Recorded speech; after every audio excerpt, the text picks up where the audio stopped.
Next year, Brazil will be hosting the G20.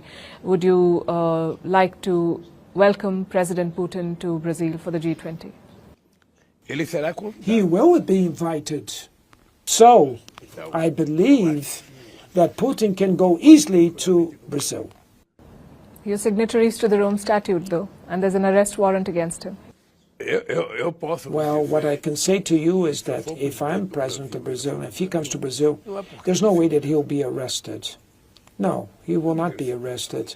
No one is going to lack respect of Brazil. If you will arrest someone in Brazil without the authorization of the government, you are not respecting Brazil. I'm deeply concerned that the Western Hemisphere is being overwhelmed by anti-Americanism, and that countries across the region are aligning themselves with our adversaries and our enemies. President Biden warmly hosted Lula da Silva at the White House and called him a close friend. Lula is an anti-American Chavista who embraces the Chinese Communist Party, Vladimir Putin, and the Iranian regime. Well, Brazil.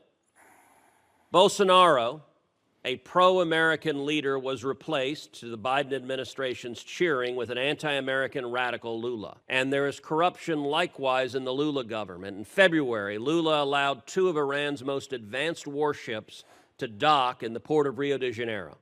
The United States opposed that act, at least formally. In fact, the United States sanctioned those ships with what are supposed to be powerful designations, and yet it happened. I believe the Lula government's corruption played a significant role in their decision to ignore the Biden administration and allow the docking. The administration sanctioned the Brazilian government, led by Joe Biden's self-described good friend, the anti-American leftist Lula. Have you sanctioned the Brazilian government for violating U.S. law and allowing the Iranian ships to dock?